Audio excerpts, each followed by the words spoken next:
Okay, so hello, everybody. I think the Alessandra Ponte and Douglas Spencer are connected. I welcome you to the second panel. I really enjoyed a lot the discussion that Joseph carried out with our guests. So thank you very much for your generosity. I'm going to introduce Alessandra, who's going to talk as the first, and then Douglas. Alessandra Ponte is full professor at the École d'Architecture Université de Montréal. She taught in different schools as Princeton University, Cornell, ETH Zurich, and UAB Venice. Since 2008, she has been responsible for the conception and the organization of the seminar, of the Phyllis Lambert International Seminar held at the Université de Montréal, addressing current topics in landscape and architecture. She curated the exhibition Total Environment, Montreal 1965-1975 at the Canadian Centre for Architecture. She also published a collection of essays on North American landscape titled The House of Light and Entropy. Since 2021, in cooperation with master students and collaborators, she has conducted research on informational technology and architecture. This research work has been collected into 2 volumes titled Architecture Territory Information 4.0. So the title of Alessandra Ponte's talk is Planetary Assemblages and the Meaning of Agency. So please join me in welcome Alessandra. I'm going to share your presentation, right? You are the chair, right? Yes. Of a presentation. Can you hear me? My camera is on and my microphone is on, so I can, okay, you can hear me. So thank you for having me here, and I really enjoyed the first panel. It was super interesting for me. But I kept asking myself if I don't think of myself as a critic of architecture. I mean, my master thesis that was done at the UAV, and it was a written thesis in architecture, in history of architecture. By the way, the title was Thinking Machine. It was about the urban thinking of Patrick Geddes. So talking about artificial intelligence. So I was thinking at the time. And it was done in the department of it was complicated, the title. The department, it was newly instituted, and it was Department of Analysis, the Critical and Historical Analysis of Architecture. So critical was there. It was, the department was named by Tafuri, and Tafuri was also the director of my PhD, completed a few years later. So I come as a super trained historian, so that's what I am. I'm an historian of a, very openly I can say, of the school of Tafuri, even if I'm trying to forget my master and deviate from the teaching for the afterwards and rethink things. What I've been doing and who am I? And so the title is in English, but here I am starting with 2 quotations, and I'm using 2 languages, French and English, to explain this title, and the notion of planetary and where it's coming from, and why I'm using 2 languages, French and English.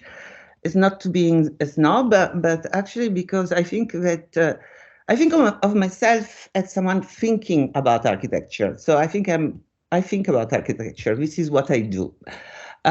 Think about architecture and doing history. I refuse actually the question of saying that I do history and theory of architecture. The question of theory I object to. But also what happened to me when I moved to Canada, which happened in 2007, after 17 years in the United States, they asked me also to teach studio, which was a super interesting challenge and made me rethink exactly what the meaning of history and theory and how, but at the same time, the training I had in history and theory informed my teaching of architecture. So I describe this, my strange detour and moving across continents to make one point that for me is very clear, that thinking is geographically positioned. So thinking is done in certain places and is generated by the place where you live and also by the language you employ. So I've been moving between Italian and here the situation in Quebec is really interesting because I teach in the French school of architecture, the French Francophone School of Architecture, but it's a totally bilingual society. So and it's not. It's something easy to live because there is a lot of tension between the Francophone and Anglophone population of Canada. So the question of translation and what is the meaning of things is extraordinarily important. And when I was listening actually to to the conversation of Cynthia and Bob, I was thinking, what is criticism today and where it applies? It's again, it's a question of geography and what's happening in Canada, but it's democratic. It's a democratic society still. Let's hope it stays. And it's proceeding to this huge operation of what they call reconciliation with the First Nations. And part of this huge process of reconciliation, what is taking place, and it's the problem actually is like translating concept from one language to the other, is that when you have to operate as an architect with indigenous community, you have to consult with them. It's and so it's a really, so if you know talk about architectural criticism, so you have to discuss and negotiate and translate and understand the meaning of things in one culture to the other. And so one of the things that is happening at a large scale, for example, is the process of repatriation of artifacts from museums, and architects are involved in this. And then you try to translate these terms. So they actually, none of the First Nations of Canada as a concept for reconciliation, first of all, or repatriation, second. It doesn't mean anything. So, and it's already something interesting to address. So you are, or you are talking, and this is another operation that is going on in Canada now, architects, but all other scientists that are working on topics like climate change, environmental problems, transformation, have to consult with the First Nations and also try to find a common understanding of words, of terms. And then you discover very strange things like Canada was colonized by the French, first of all, and mainly it was Jesuit priests that compiled dictionaries of the languages of the First Nations. And so you discover, for example, that the Algonquin in the dictionary compiled in the 18th century by the Jesuits doesn't have the concept of Mother Earth, And now it does, because, but it was not part of their culture. But now the First Nation are proposed as the defendant of Mother Earth. So by concept that does not belong historically to their culture. Or the other thing that is happening, super interesting, they are creating Fab Lab and in different reservations. And what fabrication labs proposing the most advanced technologies, but at the same time, they say it's to maintain tradition and add innovations, and forgetting that these people had contact with the Western civilization for 5 centuries. So what do you mean? What tradition? These cultures are not frozen in time. Or let's add to that. And in fact, most of the First Nation of Canada and especially the Inuit are especially adept to technologies. They are absolutely into media, technology. And so what we are trying to do, the other thing is create smart cities in the north. So Iqaluit got a prize to become a smart cities.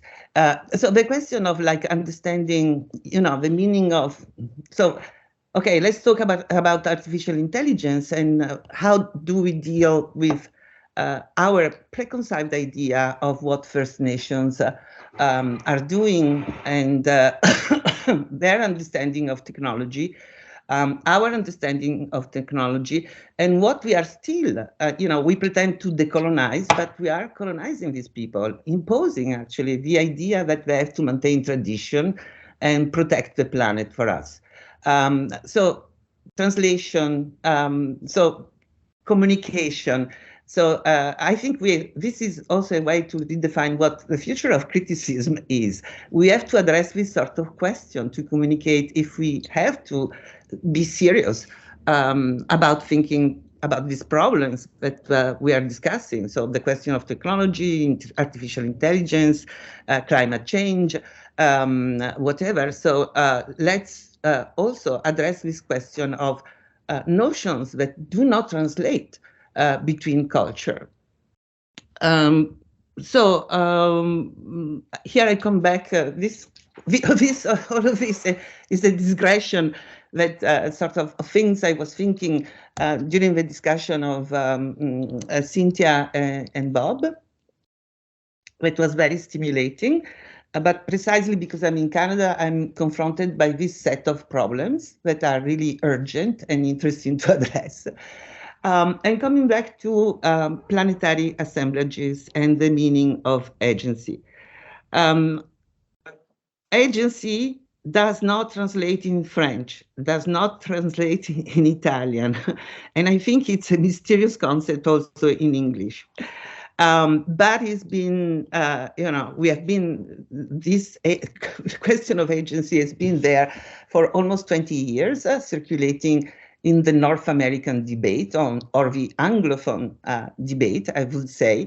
And I want to address this question and in relation to this other thread of thinking that I've been exploring in the last 10 years or so.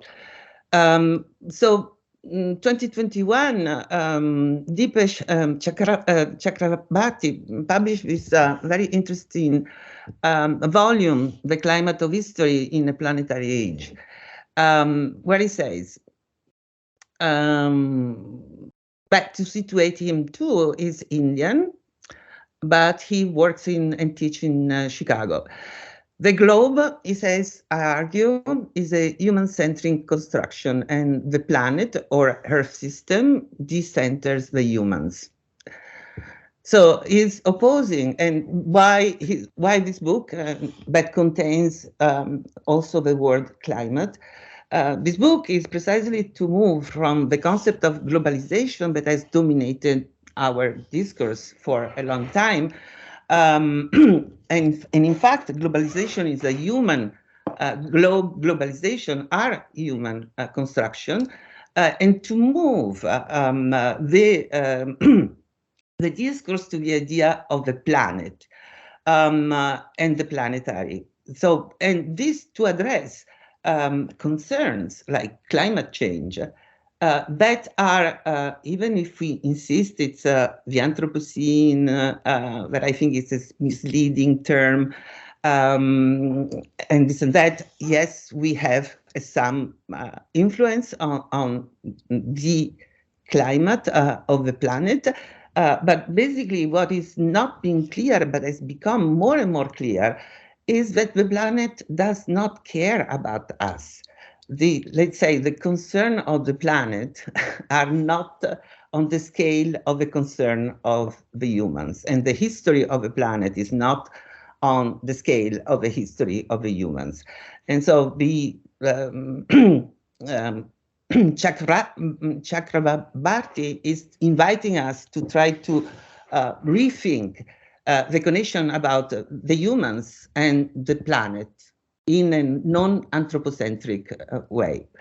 Can we go down?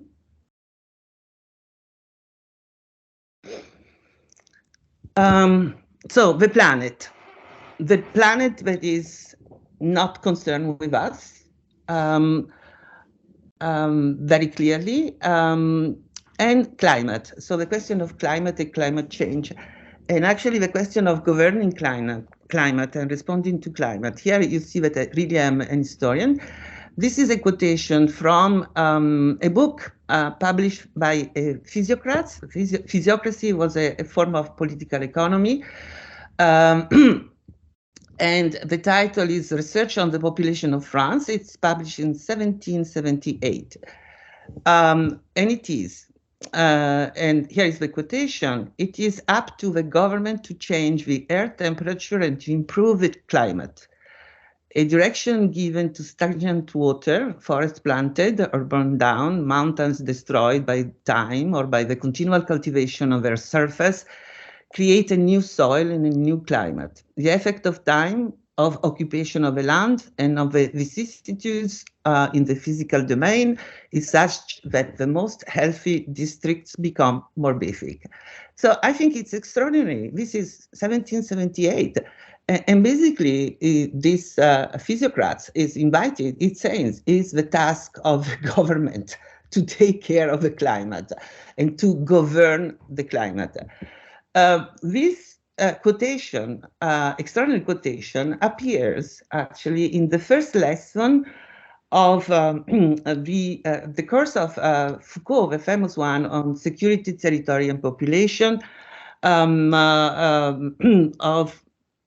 1977, where he's going to elaborate, basically starting from this quotation, the new, his idea of governability, so what it means to govern in modern society.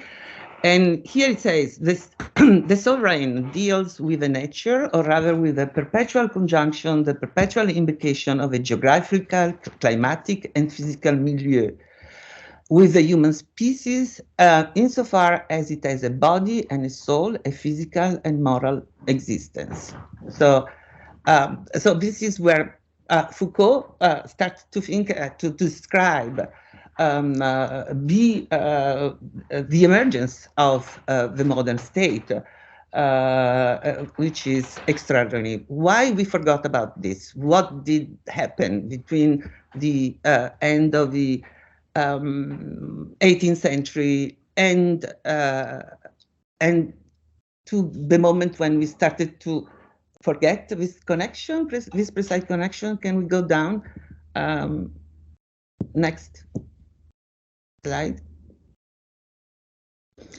And to show that this is not just a text, because there was a huge program initiated by the Royal Society of Medicine that asked the local doctor in the on the territory of France to correlate the meteorological conditions in every parish with the mortality and natality of the population. This was done in the second half of the 18th century, which is quite an amazing document to think. And we can see the next slide.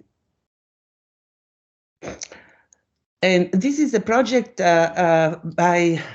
developed during the French Revolution by an engineer geographer of a body, the corps of the Ponts et Chaussées, which was the Royal Engineers, and he was an engineer geographer. This project is presented to Napoleon. Actually, you see the author in the images, but he's presenting this project of reforestation of France in order to reestablish what he calls the hydro-vegetal harmony and meteorological harmony via the reforestation. So it's not the only project that I found, but it's super interesting. So why we forgot about that? Why these amazing things, this idea that the responsibility of the government to govern climate, why this idea of correlating meteorology with the natality and mortality of population, why this project of afforestation are forgotten, and what took place in the 19th century. Actually, it's sociology came. Sociology was a disaster because it started to to separate human societies from the physical environment, or I don't want to say natural, and say that human societies obeys separate laws that are not the laws of nature. So that's next, and I come back to the planet. And the planetary, and how to think about the planet. And so, and I wanted to show you this image that has haunted me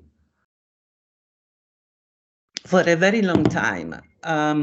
This image is a part of encyclopedia titled L'Homme et la Terre, Man and Earth, published in 1905. It was multiple volume by Élisée Reclus, which was an anarchist and a communist and an amazing geographer, and representing what is going to become the discipline of human geography, more or less. And he used as an illustrator for this. This was the cover, and also the poster for advertising this multi-volume encyclopedia. And he used this artist, which was one of the first, Franciszek Kupka, that was one of the first to experiment in abstraction in painting. But here, this is illustration. Look at that. It's really interesting. You cannot really say where this naked young man is positioned in space. Is in a portico, but is more or less as classical evocation, but it's suspended. And in these porticos, you have two caryatids. One represents history, and the other one geography. And because, according to Reclus, this anarchist communist geographer, geography has to be written in time, and history has to be written in space, which is a beautiful concept. And what this young man, which represent liberated humanity, is the future of humanity, of an anarcho-communist humanity, is looking at what? You think at the beginning that he's looking at the moon, but in fact, if you look carefully, you see it's the Earth. So this liberated humanity is looking from space, because when you realize that he's this particle is somewhere in space, is looking at the Earth and not at the moon, which, so bringing back the question of a planetary, we are not discovering this relationship of disconnection or between Earth, the planet, and us. Now, I mean, this idea of looking at the Earth from space has been obsessing. You can go down. Next. Here is like even earlier. This is a quotation from interview on the plurality of words published in 1686 and in French. And it says, nous sommes toujours dans un mauvais point de vue. Il faudra être simplement spectateur du monde et non pas habitant. We are always in the wrong point of view. We should be simply spectator of the world and not habitants, which is a fantastic idea. And this expresses this intense scopic desire of seeing the Earth from a distance and not to inhabit it. We can see the next one. So, contrary to what we have seen and reseen and everybody's proposing to us, this big discovery of the Earth seen from space because of the NASA program, okay, forget it. This desire and this initiated all our thinking about the limit and fragility of our planet suspended in space, the blue marble, etc., etc. So, so this understanding of the planet was there before as an intense desire. We can see the next one. This is from an extremely popular book that circulated in many languages during the second half of the 19th century. The title was Popular Astronomy, where you see this image, and it's part of an incredible number of images that were published during this period of a full Earth seen from the moon. So, and I can multiply the examples, but to explain this intense intensity of a desire to understand the planet from space, and especially seen from the moon. We can go down. The next one.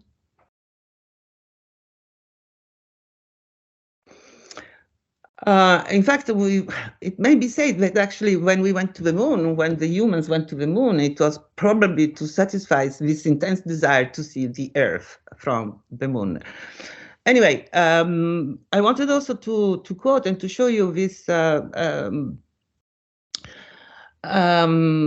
collection of poems by André Breton that was titled Clair de Terre, Earthlight, published in 1923 after Breton went through a terrible crisis. He said, I cannot write literature anymore. But then he writes this collection of poems with this amazing title, Clair de Terre. And in the epitaph to this volume, he quotes one of his popular treatises on astronomy that were circulating since the middle of the 19th century. And the epitaph says, La Terre brille dans le ciel comme un astre énorme au milieu des étoiles. Notre globe projette sur la Lune un intense clair de terre. The Earth shines in the sky like a huge star. Our globe projects on the moon an intense Earth light. So Breton was saying we have to reverse the gaze and is not looking at the moon, the Earth projecting the moon shining in the sky, but it's the Earth is shining like a huge star. So we have to have a new understanding. We have to reverse the gaze. Next, I'm being staying in the 20 minutes. I hope. Okay. I'm saying, okay, so I get to the difficult part. So, the planet, the planetary, how to connect to this planet that has no concern for us, and how to connect to these multiple problems that are beyond the scale of the architectural objects, of course, or how to think the architectural objects in the age of a planetary reason, let's say. And I think that we should go back and discover again how productive can it be to re-examine two concepts developed in the it's more or less the 1980s, 1990s by Foucault and Deleuze-Guattari. And one is the concept of assemblage, that in French is agencement, and the other is the concept of dispositif, that is translated as device. So here is quotation of Gilles Deleuze in Pour Parler. One task was to analyze mixed states, assemblages, agencement, what Foucault called device, dispositives. It was necessary not to go back to points, but to follow and disentangle lines, a cartography which involved a microanalysis, what Foucault called microphysics of power, and Guattari micropolitics of desire. Now, you have the quotation in French down there, but I'm trying to translate for you and explain what dispositive is. So the term dispositive translates as apparatus or deployment and defines a configuration or arrangement of elements and forces, practices and discourses, power and knowledge that is both strategical and technical. In Foucault's words, dispositives is a heterogeneous ensemble constituting of discourses, institutions, architectural forms, regulatory decisions, laws, administrative measures, scientific statements, philosophical, moral, and philanthropic position. In short, the said as much as the unsaid. Such are the elements of the apparatus. The apparatus is a system of relation that can be established between these elements. Agencement, translated as assemblage, but it's from the French agencer, that means to organize, arrange, lay out, piece together, match. But when you translate it as assemblage, it loses the connotation of process, and it signifies instead an outcome. And so the idea of arrangement is lost. In dialogues, Gilles Deleuze defined agencement as a multiplicity which is made up of many heterogeneous terms in which established liaison, relation between them across ages, sex, and reigns, different natures. Thus, the assemblage, only unity, is that co-functioning. It is a symbiosis, a sympathy. It is never affiliation, which are important, but alliances, alloys.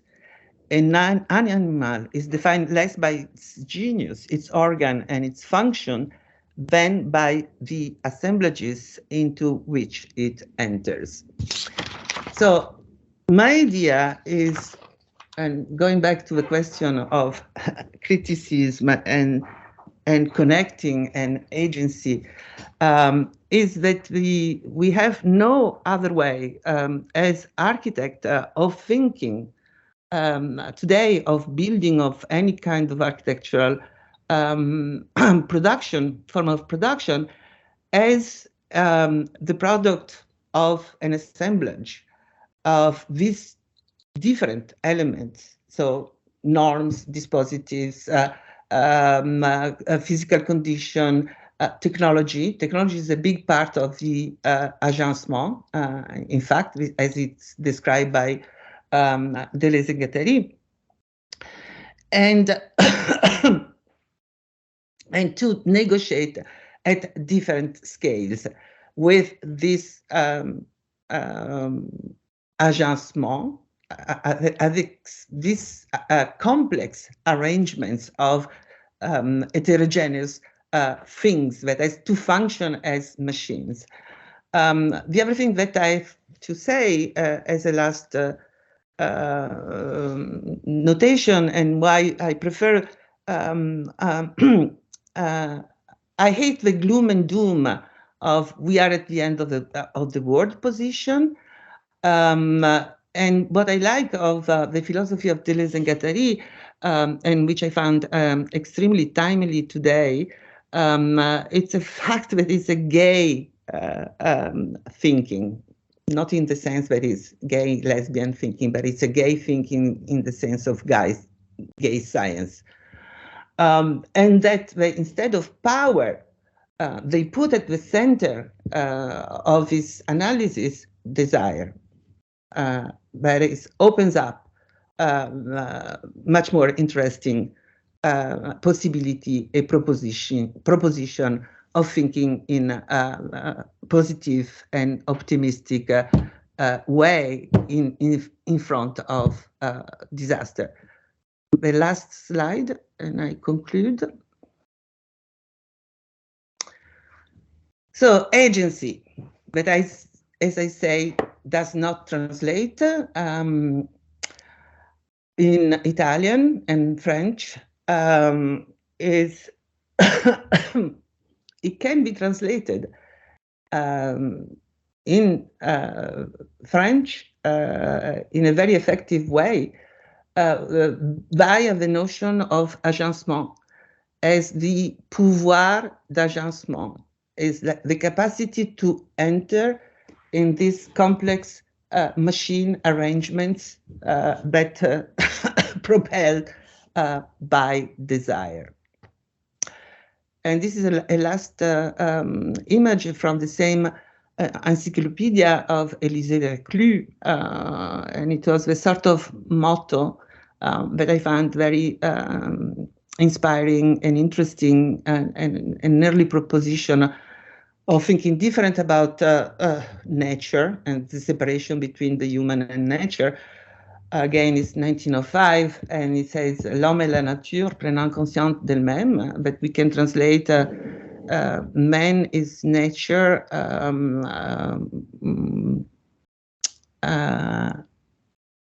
man is nature, is nature becoming conscious of itself. There. I finish here. Thank you so much.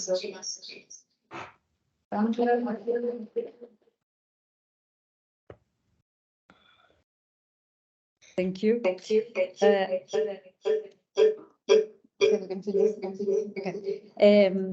I think it's very interesting. You gave us a lot of suggestions, just mixing all these fields of research, like from astronomy to art and geography and philosophy. Today, Mario Carpo was supposed to talk about planetary urgencies, so probably should be nice to hear also his point of view. Thank you. I'm going to introduce Douglas Spencer. Now, Douglas Spencer is a Pickard Chilton Professor in Architecture and the Director of the Graduate Education in the Department of Architecture at the Iowa State University. His teaching, writing, and research addresses political, economic uses of architecture, the critique of theory, and the theory of critique. He also worked on the image work of landscape in its historical and contemporary context, and is the author of many acclaimed and widely cited books, among which The Architecture of Neoliberalism, Critique of Architecture, and he is also currently researching and writing his third book, whose title is Architecture and at the Ends of Capitalism, Scenes from a Crisis. It is going to be published in 2025. His essays has been widely published in many journals, among which, just to cite some, Arc Plus, Every Review, Log, Perspecta, and Volume. And his talk title is Tafuri and the Heavenly Glory of Categorical Critique. So thank you very much for being here, and I give you the floor.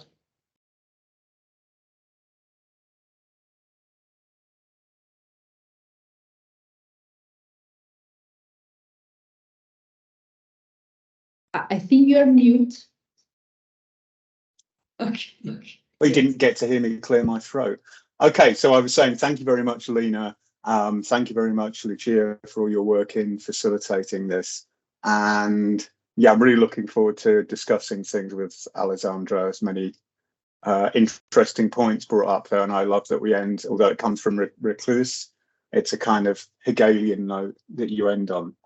So that might have some vague resonance with what I'm going to talk about. So I'm going to share my screen and hope that I have better luck than others who have tried to do so.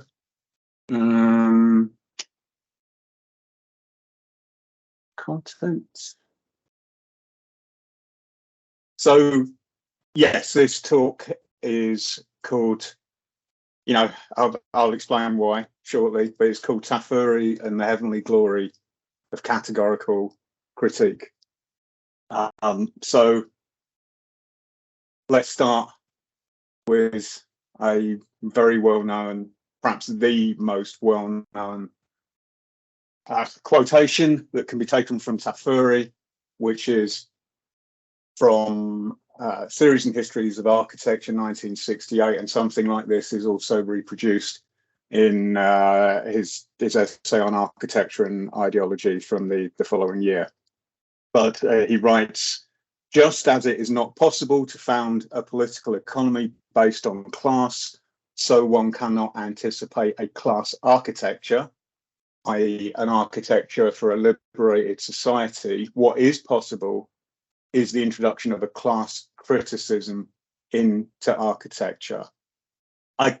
I'm categorizing this itself as a form of categorical critique, in that it, to me, at least approaches what we would understand as categorical critique in the Marxian tradition, where, for example, there isn't a criticism of labor in the sense that one would seek to make it, the conditions of wage labor, make them a bit fairer, to have workers, a bit better paid.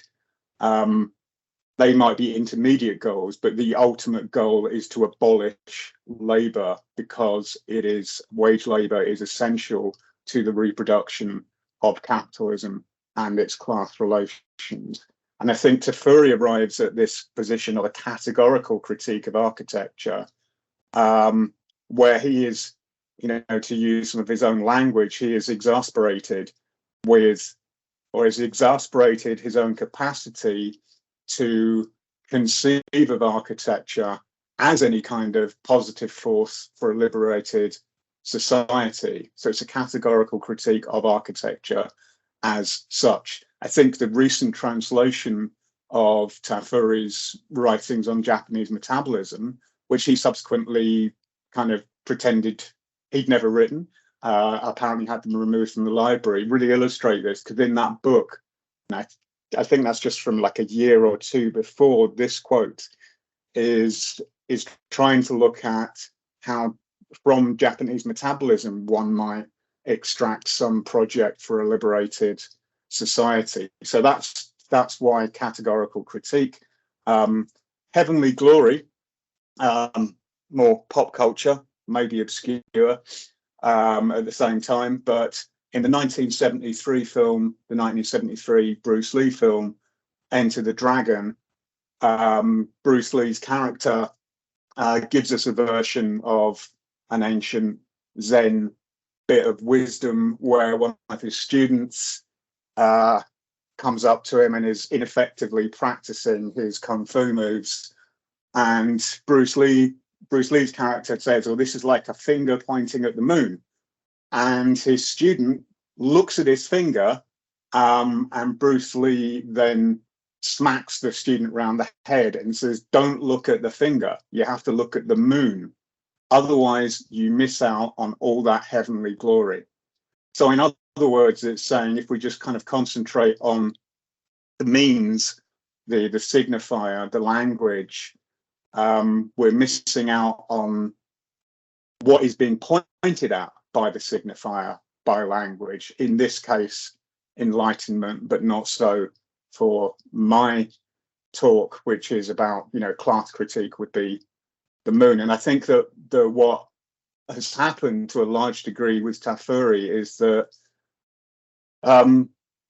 for various reasons, no one has really taken up the class critique of architecture. Instead, they've spent, or much ink has been spilt on interpreting Tafuri.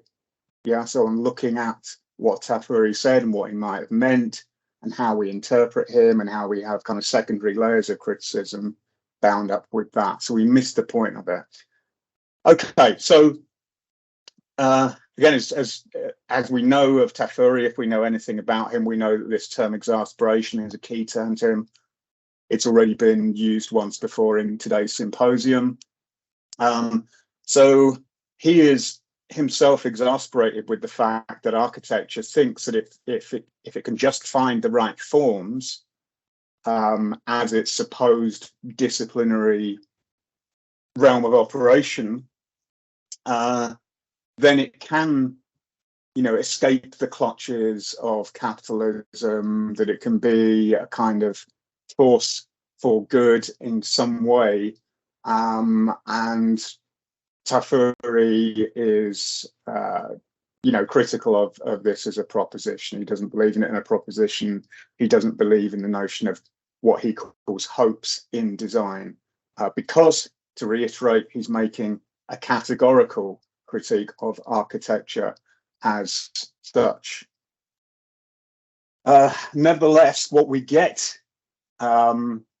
subsequent to the 60s, which kind of accelerates from a kind of second wave avant-garde of the 1970s into the more kind of computational and software and complexity-based architectures of the 90s and onwards, is this continuation of exasperating architectural form, of architecture assuming different shapes and forms, kind of flexing on its formal autonomy, but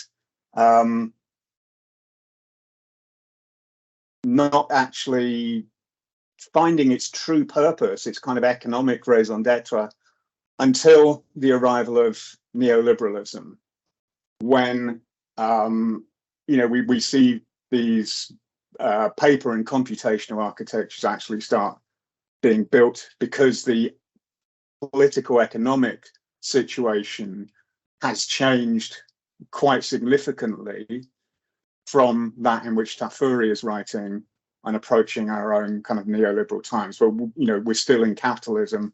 It's not that everything has changed, it's just that a particular set of relations have changed. I don't want to say any more about that. I've written about it at great length some time ago.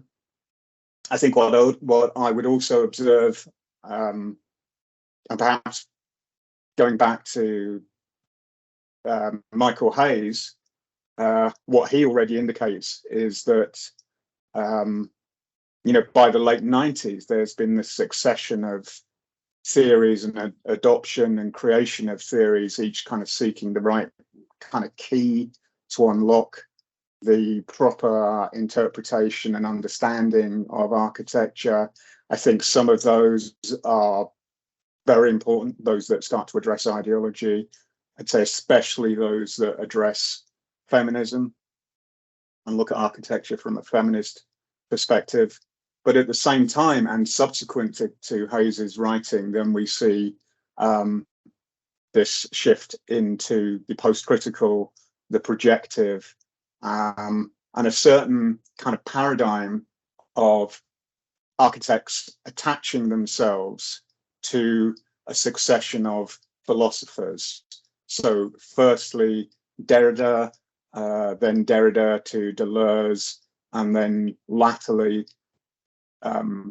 Deleuze to Harman, who very kind of self-regardingly presents himself as the latest in that lineage, and his work is the most appropriate to architecture.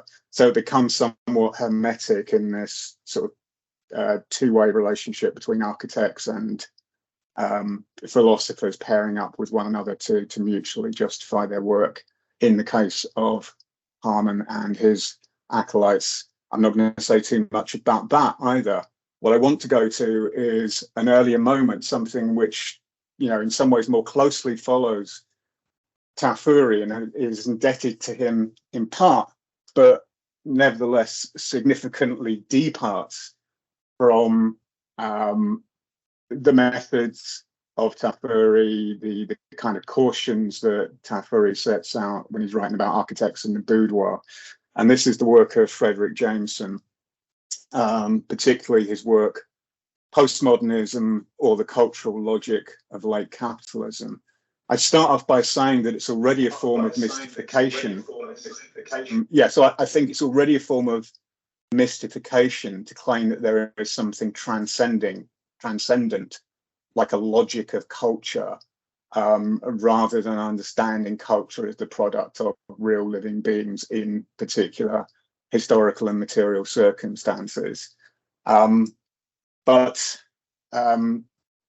you know, I guess a good number of us have read, perhaps over and over again, and used this book for teaching.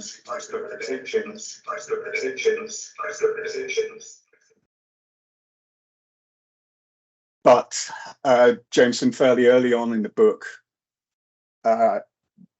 presents us with this model where we can only understand culture, we can only understand like the movement of the mode of production. So, you know, the material circumstances of production and life in capitalism by its surface effects, that you know, is kind of otherwise inaccessible. So Van Gogh's peasant shoes come to stand in this model for Jameson for modernity, and Warhol's diamond dust shoes come to stand for postmodernity. One of the claims that Jameson makes is that, you know, through the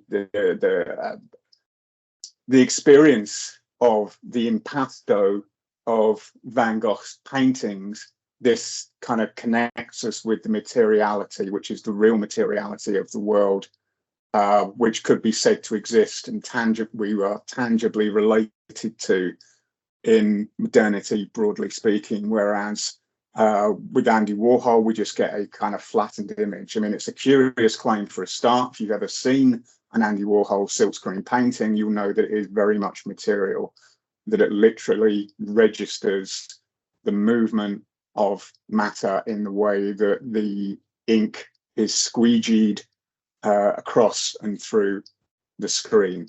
But actually, the point I want to make is that Jameson is embracing the then, so mid-80s, then current theoretical fashions of semiotics, semiology, and structuralism. So in a way, these images are the signifiers for the signified, which is in turn the particular stage of capitalist development, which is the diachronic axis that we're looking at here.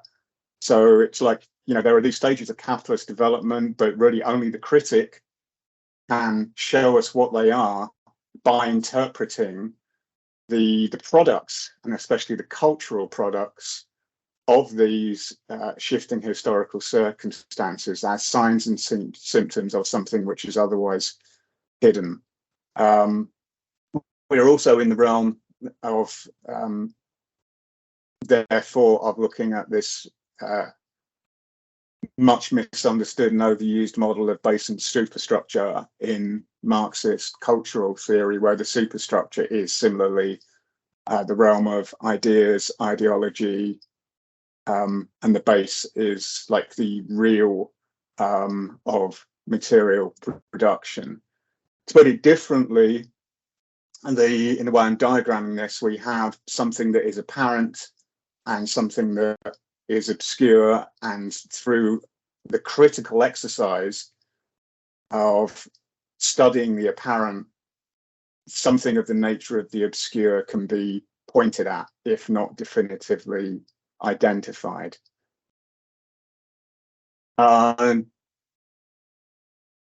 problem with this is that in some ways it just mimes what capitalism itself does, which is to say that we have commodities which appear to us, and these seem to be like the tangible things, whereas the labor that produced them is obscured in the very nature of the commodity. So it's a mimesis of the fetishization of the commodity, but it's a kind of like fetishization of cultural production that is uninterested in, without acknowledging as such, uninterested in those more and perhaps like less interesting to write about conditions of labor in which cultural commodities, including architecture, are produced. And this is famously evident in Jameson's account of the Westin Bonaventura Hotel in Los Angeles, which doesn't go unchallenged. Like the late Mike Davis, issues a kind of blistering critique of the narrow-sightedness of Jameson's understanding of this building and its place in the politics of Los Angeles. Nonetheless, this then becomes the realm of theory, that theory becomes kind of concerned with other theories, becomes intertextual in itself, and things like labor and the conditions of production are not really addressed within the realm of, one of the, if not the most significant cultural theorists of the second half of the 20th century. So I would argue then that in this rich intertextual set of reference and counter-reference, and the kind of prolix way that Jameson operates, drawing on seemingly antinomous philosophers and theorists, so looking at Althusser and Baudrillard and Deleuze and Guattari, and of course Marx and Benjamin and Adorno and Foucault, and putting them all into this melting pot, but never actually talking about labor or production as such. We get a theory of postmodernity, but at the same time, that effectively becomes the postmodernization or the postmodernity of theory itself. So the question, and so what's happened there, in Tafuri's terms, we might say, is that that theory has got caught in its own boudoir. So theory becomes about theory; it becomes kind of meta, and this is what Tafuri warns us about. Warns us about it as precisely the problem of structuralism and semiotics, and of saying that everything is language, and then trying to understand everything through language, that you end up just speaking about speaking and writing about writing, and criticizing criticism and so on. How do we break out of the boudoir?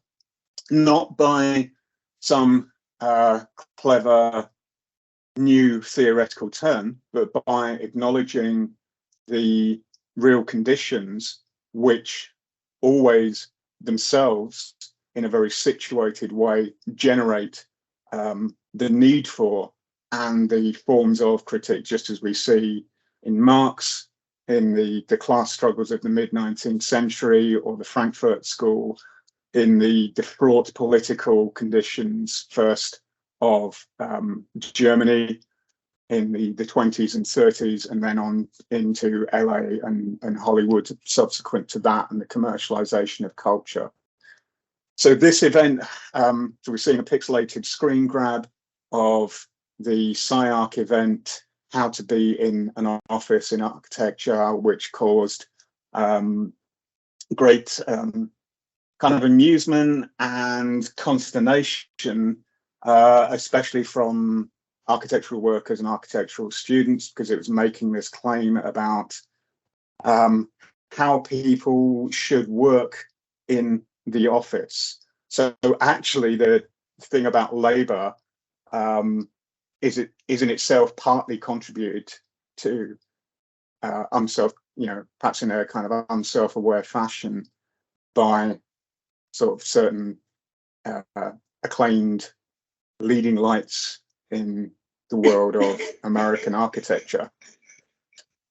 So if we go back to this model where we have commodity and labor, I think one thing that this event does is actually start to identify something which is at the core of Marx's work, which is that you need to shape labor in order to produce commodities. That labor doesn't pre-exist and then is exploited by capitalism. That capitalism and its commodity society produce the forms and conditions and subjects of labor that in turn are needed to produce that commodity. So each presupposes, as well as positing, the other.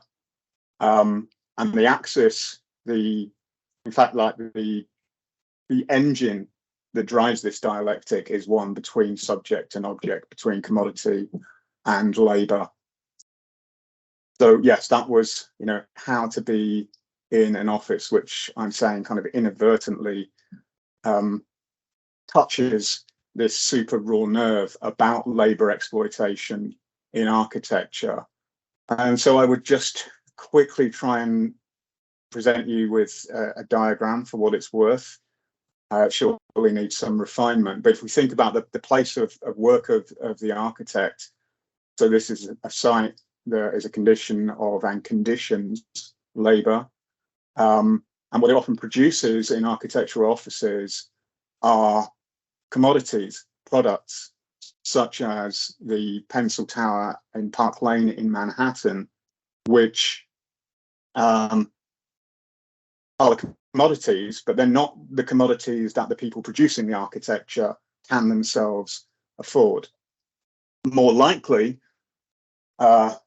architects, and I know this not just as anecdotal, but through a research project I'm doing with Future Architects Front in London,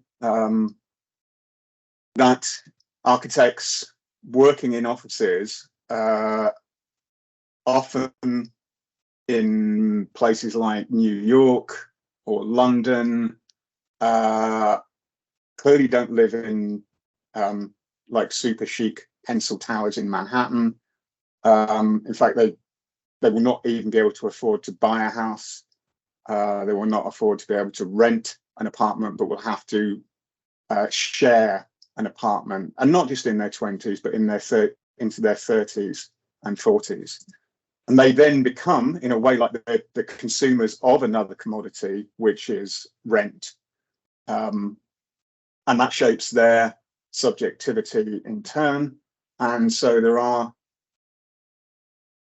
the computer has stalled somewhat. But the point I wanted to make was that we're looking actually at circuits of value here, about how value is extracted from the labourer, goes into the commodity, comes back to the architectural firm, goes into the pockets of the labourers, which is then spent on rent, which allows them to reproduce themselves as architectural workers.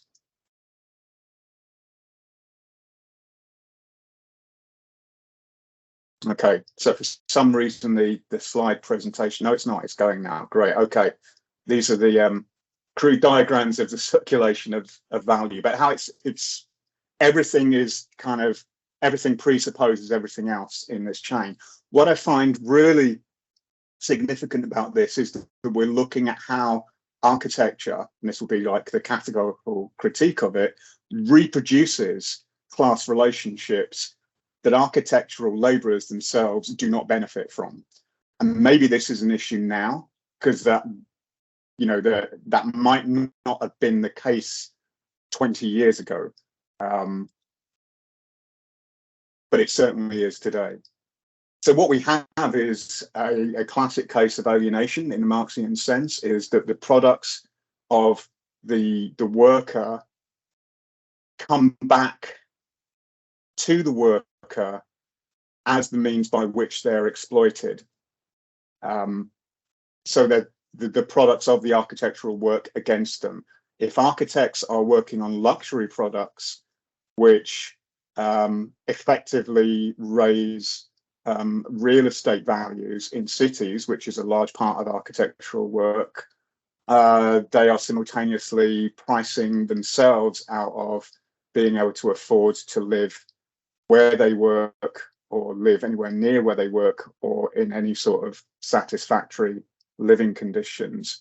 And that takes us to a class critique of architecture. And just to end, last slide, is that what we see now, just to bring it back to criticism, I've been really making a critique. I would understand it in those terms at least, but class critical criticism, so where we see this today is in a whole kind of younger generation of people who have studied architecture but have chosen not to continue as architects, but to turn to criticism in order to call out the conditions of architectural labour and the effects and consequences of architectural design and production. So Marissa Courtwright, writing here for Failed Architecture, Marinella D'Aprile, writing here a review of what she sees as the kind of boudoir theorizing of Keller Easterling, Angelini Rao writing about pedagogy, and of course most famously Kate Wagner, who I think was described as a mere blogger who hadn't studied architecture before but did in fact study architecture, and that's very much the point again of someone who doesn't see any way forward in architecture, you know, either just straightforwardly because its conditions are so exploitative, or and you can make a better living as a critic, and or it's more important and more worthwhile to be a critic of architecture than to practice it today. So I'm just sending that, and so you're probably seeing lots of things on my screen you shouldn't, but I'm going to stop presenting there. Thank you very much.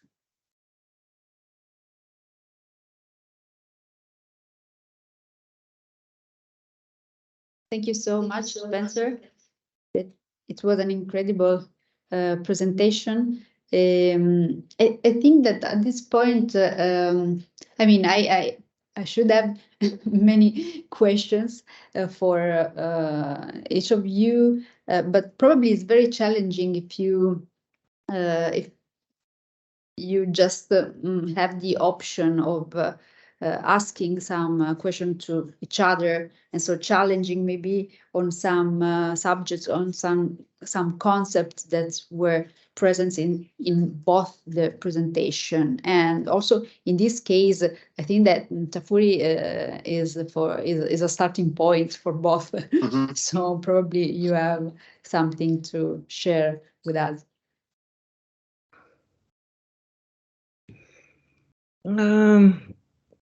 Should I begin to talk about the Yeah, that's fine. If you have something to say, Alessandra, yeah, or I can start. Talk or asking some questions to Doug, probably. So there is I studied with Tafuri during the critical years of and very complex year, the 70s and the 80s in Italy were very dramatic and tormented period. And Tafuri, of course, was absolutely fascinating. Apart from, I say that I'm not a person that loves gloom and doom. And I prefer to have an optimistic outlook on things. And Tafuri, on the contrary, was always, talking about the end of the world, basically, even before we had, a serious end of the world coming, like climate change and whatever. But apart from that, there was a real big clash between the students of my generation and the group that was teaching around Tafuri, because it was the School of Venice, it was not just Tafuri. And the School of Venice was Francesco Dalcò, Giorgio Ciucci, Georges Tissot, who, by the way, let's say it is my husband. So just to explain this aside, and Marco De Michelis, a lot of people. During this complex period, so Tafuri was classified like one of the red barons of academia, meaning that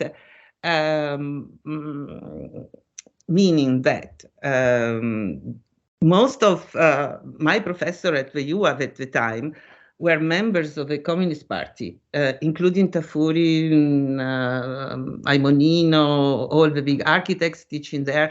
And actually, faculty meetings took place mainly in the siege of the Communist Party at the time. And of course, Marx was like, but actually, the revised version of Massimo Cacciari was also one of my professors. He was teaching, still teaching there before, going into politics for good. And of course, it was like a Marxist revision and rethinking about Marxism. But the student body was much more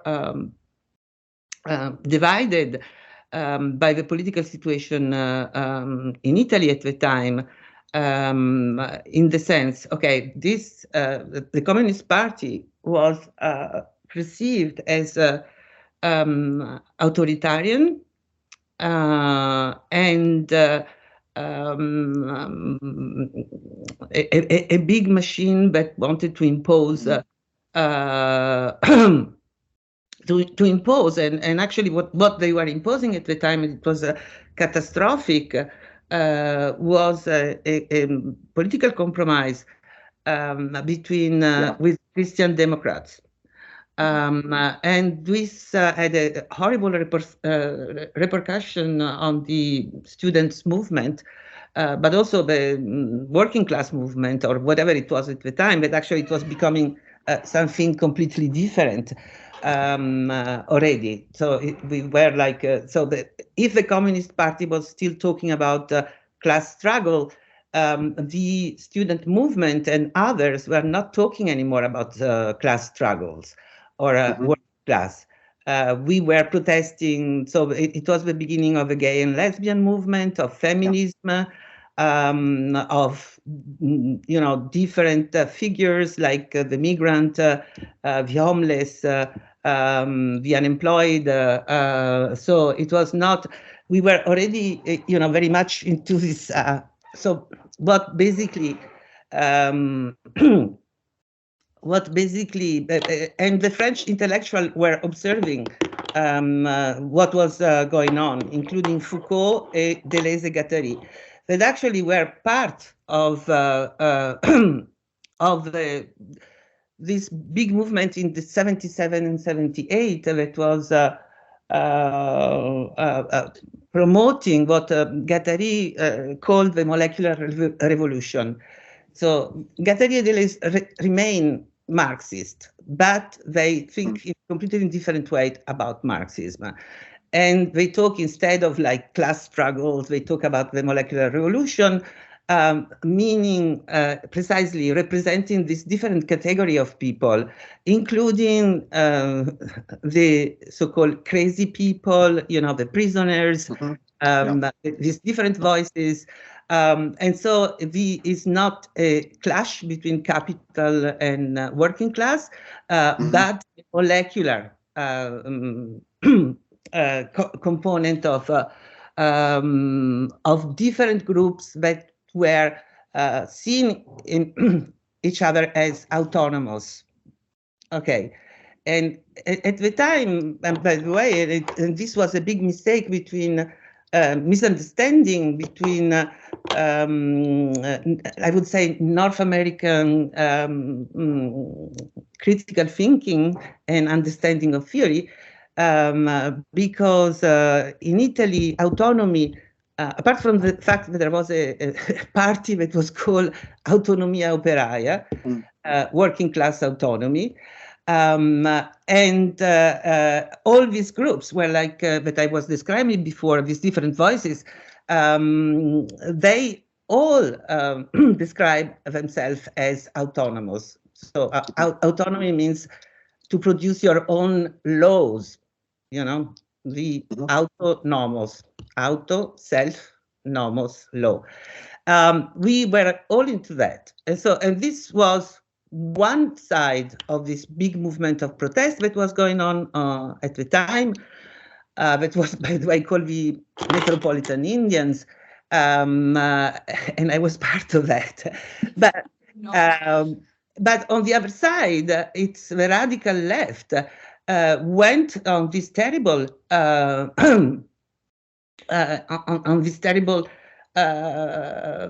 options, and so they began lotta armata, so the armed struggle. So I'm talking about the Red Brigade, and that were like and the theorist of the Red Brigade and the armed struggle was actually Toni Negri, another figure that is highly misunderstood by the, let's say, North American academia. But also presents himself as strangely connected to the thinking of Deleuze and Guattari, but it's very debatable also this. So all of this had a profound influence on the developing of Tafuri thinking, because when this whole moment that was incredibly full of hope, basically, especially 77.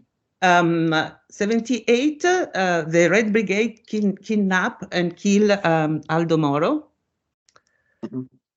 And it's the collapse of everything. So, and Tafuri and the others, all my professors at the time,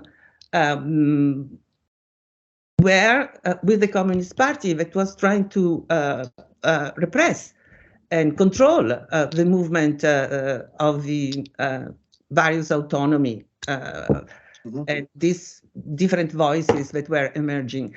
So we were working with these people that were actually fantastic. It was great to work with them, but we were going through a dramatic period where actually,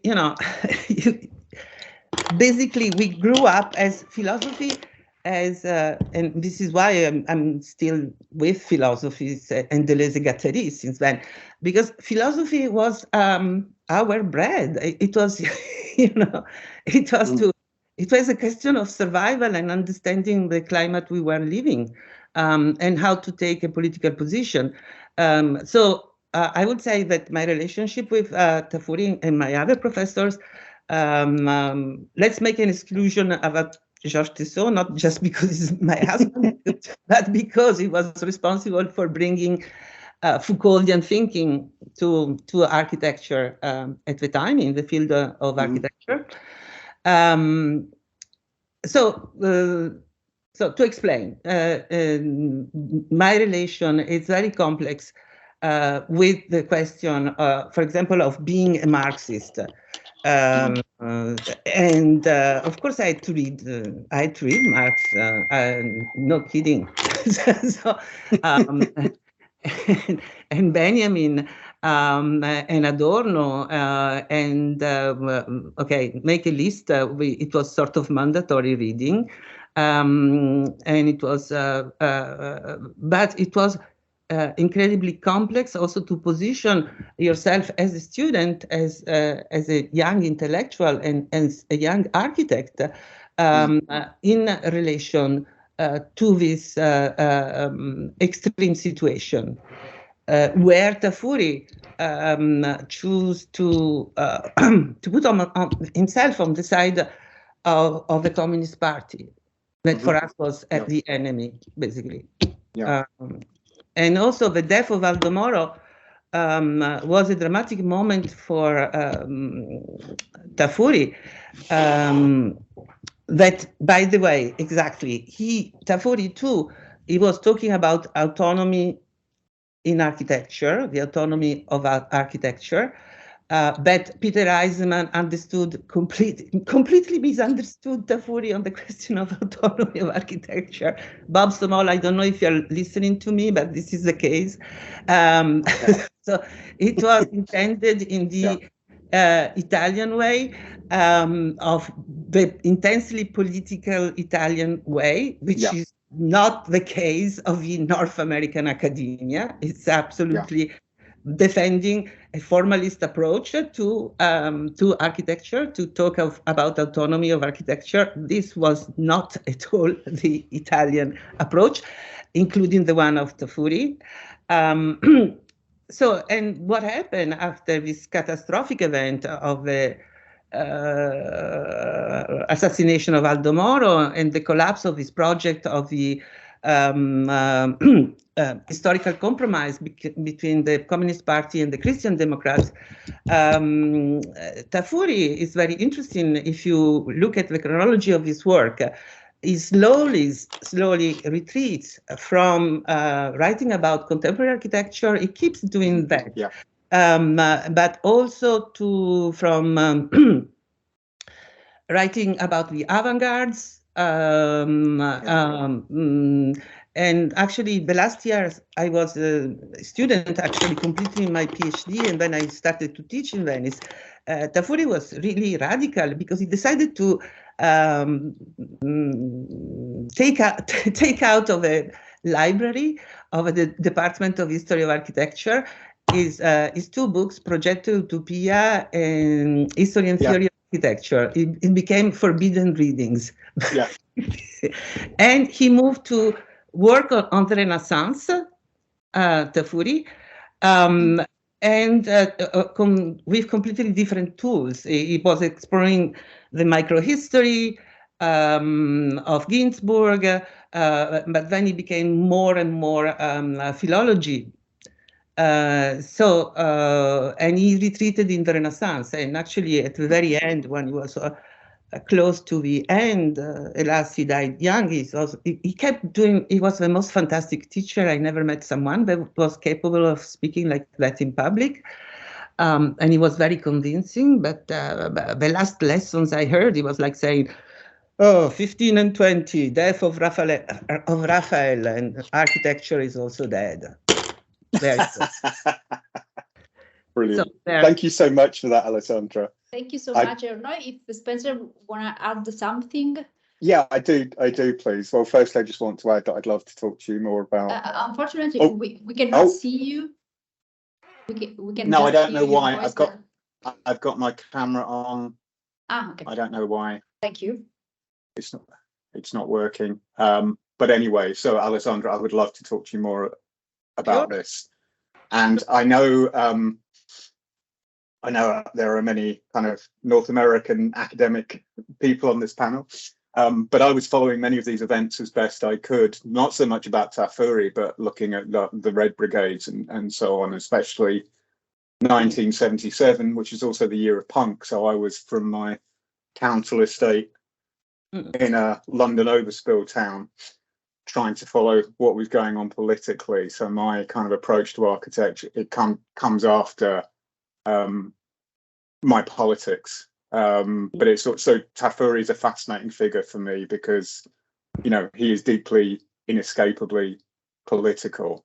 It's not like it's not just someone who has an interest in it. It's like that's what generates this thought. I think also more importantly, what comes from your comments is the point that I was making, that, you know, theory and critical theory, criticism, whatever we want to call it, I think is often best when it comes from particular circumstances, which also speaks to some of your talk as well about, you know, where in the world it is coming from. So Italy from the late 60s into, you know, the 70s as well is a kind of cauldron of this theorizing, and the fractures that you're talking about that I still think we're living in the wake of, that I still think makes people kind of anxious about Marxism as not being interested in anything else but class, which I don't think is the case. No, and I don't think it need be the case. I think it's the communist. I think it's Leninist communist parties. But I wanted, what I wanted to say about, or perhaps you could say a bit more about, was you were talking about the repatriation of objects in museums. So, like, so another important part of this is a kind of criticism of colonization. And I just wanted to mention, like, so my colleagues at Iowa State, Cruz Garcia and Natalie Frankowski, have been kind of at the foreground of publicizing and teaching about and writing about the kind of appropriation of cultural objects by the West in its museums, especially the Met in New York, and and arguing for the kind of repatriation of those objects. So to me, that is another example of a current wave of architects and critics who are not concerned primarily with formal questions or with theory as an end in itself, but looking at material objects in terms of their histories, in terms of their production, and in terms of the way in which they're instrumentalized. I see. No, I agree, but to add something else, I was thinking, forget about artificial intelligence. In fact, what I'm demonstrating today, in a way, that Bob was saying, oh, you can transform word into form. No, because we are not even able to translate the concept of agency. But so it's not possible. It's Google Translation has limits, and also, by the way, it's in my university, Université de Montréal, is the one. It's Joshua Bengio is one of the geniuses that sort of launched relaunched the whole question of artificial intelligence.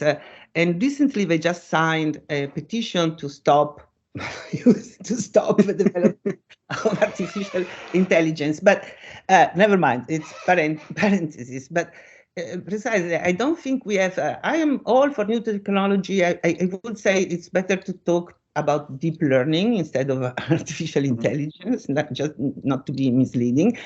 But I gave you one example after the other that you cannot translate. How can artificial intelligence translate for us concepts that are not, that have an history and that come from different culture? It's yeah, I agree.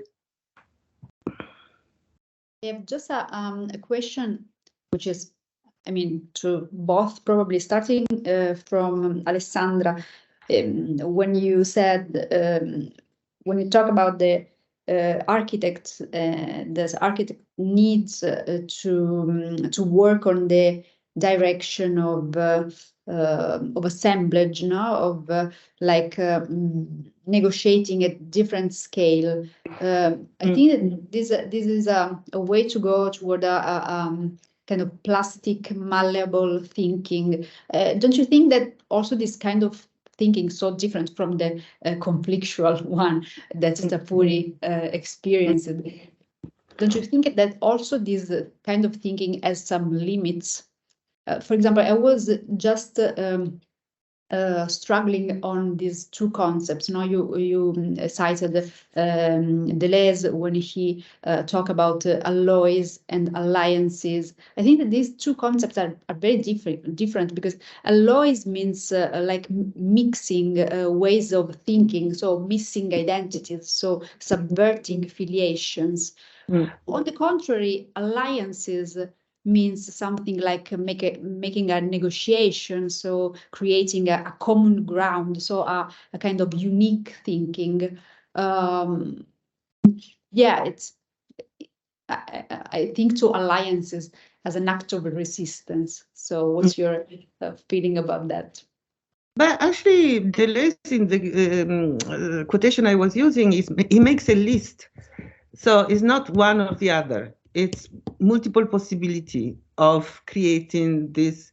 I don't know how to translate in English. To plug in, probably plug in into this machinic, I would say, assemblage of physical condition, technologies, codes, law, scientific discourses, and many other things. So because we have to, well, with Lina, I don't know, I was giving practical example of the work I've been doing with my students and on trying to think along these ways, but it would be too long to explain to you. But I think it's more of a list and it's never. In Deleuze, you never find two opposition. It's not one thing against the other. It's one thing and the other and the other. Yeah. Okay. I don't know if someone has some questions. Maybe Joseph. If you want, I mean, we are already out of time, but if you want, yes, you can. Just a comment. Maybe you don't have to answer, but maybe the question, I wonder where Deleuze and Foucault's focus on desire would fit within Douglas Spencer's challenge to the kind of cultural new left that is embodied in Jameson. I just wonder if maybe this is a question to Douglas. To what degree that new left turn towards desire and subjectivity would fit within your analysis of the problem of where criticism went? I guess that's my question. Right. Yeah. I mean, I don't know whether I would strictly call it new left. When I think of new left, I think of people like Raymond Williams, Birmingham School of Cultural Studies, Hobsbawm, that kind of crew, if I can call them that. But I think desire seems to me, the focus on desire seems to me like a carryover from May 68. And we can also think about Roland Barthes talking about jouissance. And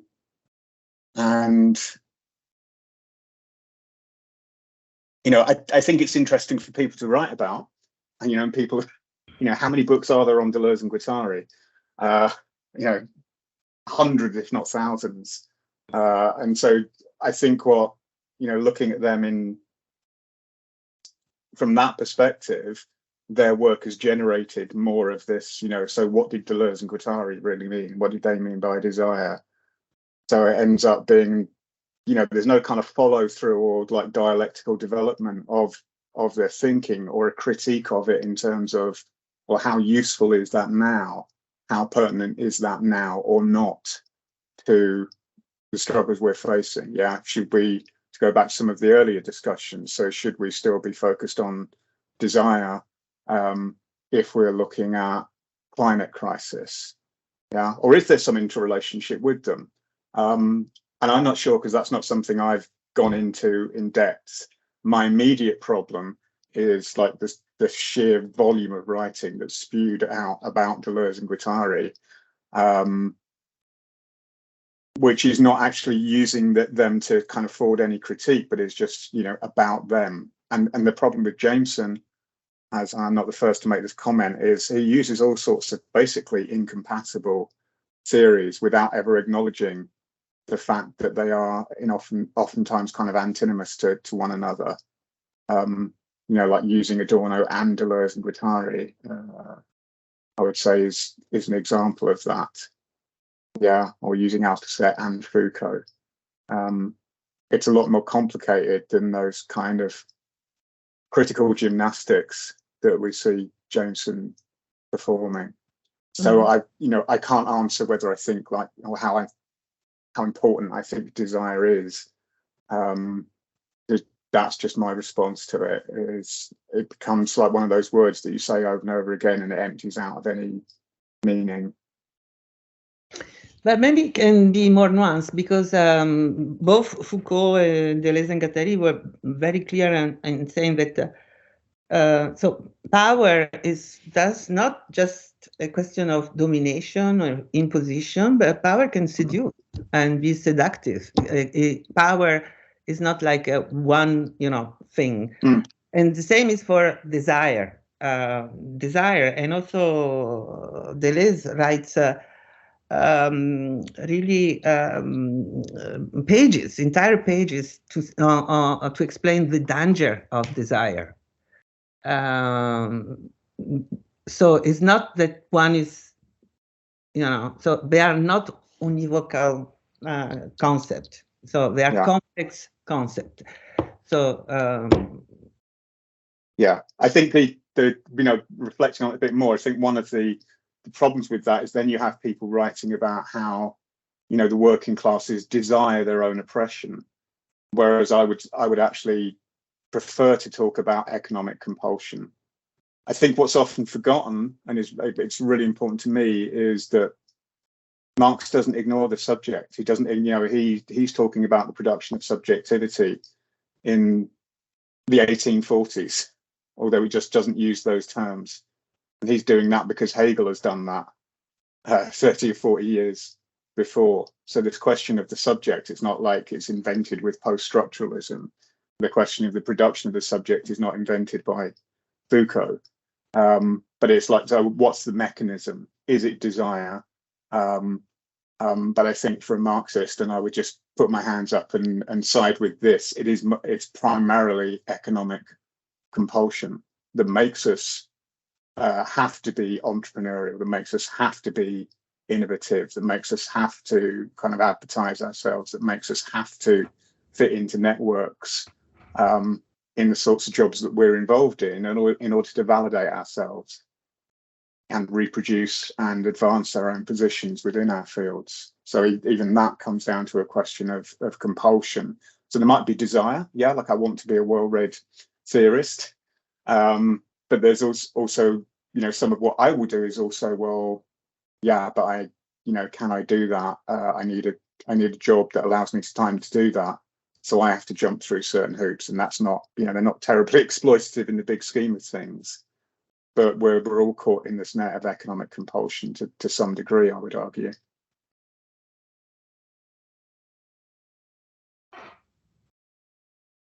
Elena, we cannot hear you. Your microphone is off. Sorry.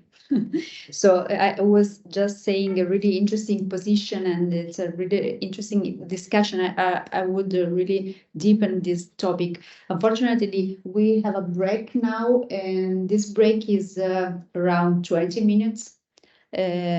So see you again on panel 3. Thank you very much for being here, for sharing your experience with us.